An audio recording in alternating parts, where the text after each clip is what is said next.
Welcome back to another episode of my podcast. Now, in case it's your first time tuning in, this is the B Channel podcast where my objective is to bless, edify, and encourage others to live their best lives. Now, before we dive into today's episode, be sure to like and share this episode if it blessed you, and subscribe to this podcast so you don't miss any future episodes. You can also catch up with me at B Channel 27 on all my socials. I will include my link in the episode description.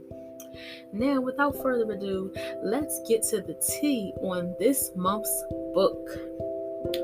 I have just finished reading and enjoying a book called You Are Free.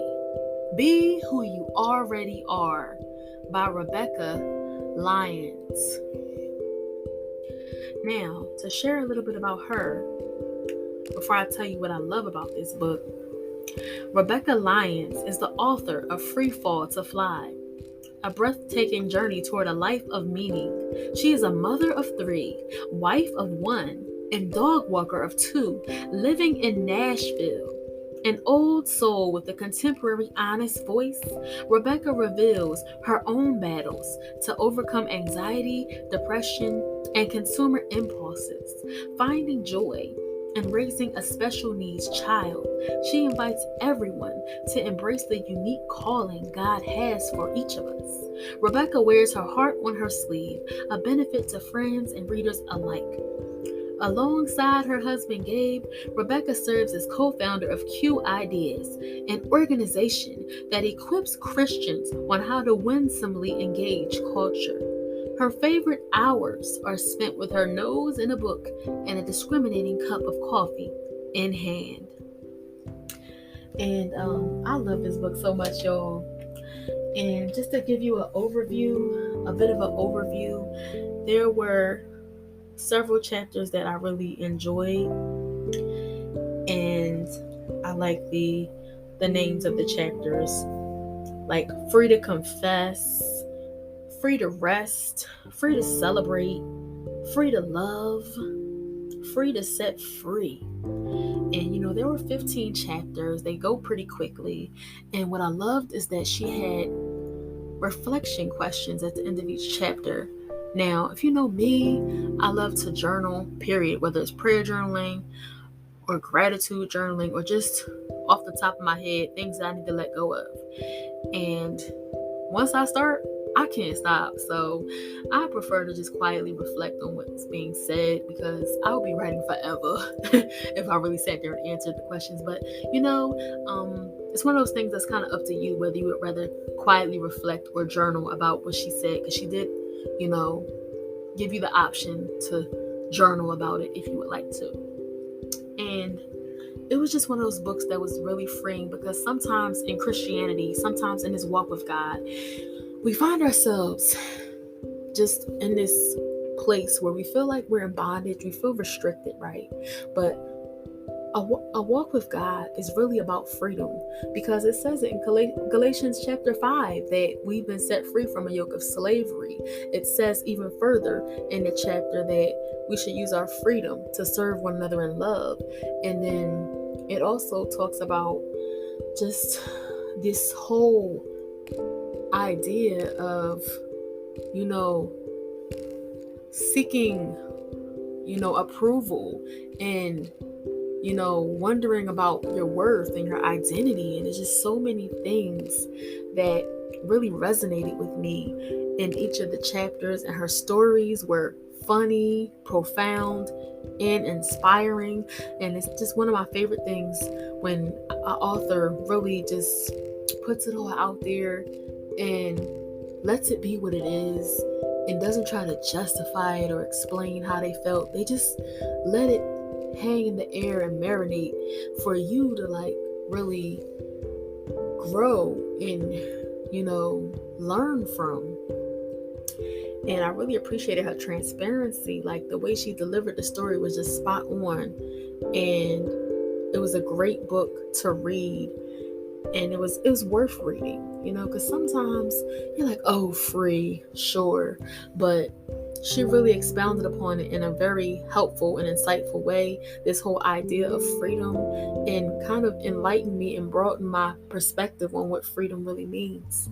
Because a lot of times, you know, we feel a certain way about this idea of freedom, because God has set up boundaries for us, but He also gives us free will to do as we wish, right? Because as it says in the book of First Corinthians, in chapter 6 or chapter 10, I think it might occur both of those times. It says that we have, the permission to do anything, but everything is not beneficial. So that's where we have to draw the line. Is this benefiting me? Whatever I am wanting to do.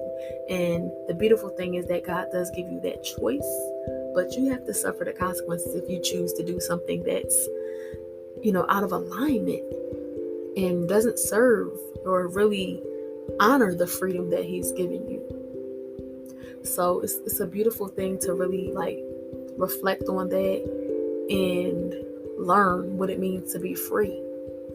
And, to be all that He already created you to be, and not try to remake yourself or recreate yourself into something that the world is more happy with, And I just really love how she talked about, her son and the journey with her child, being a special needs child, and how she has a son with Down syndrome. And that's one of the things that I also learned in, watching this podcast that I watched recently, is that we have to make sure that we are giving the children the humanity that they deserve when they come from different walks of life.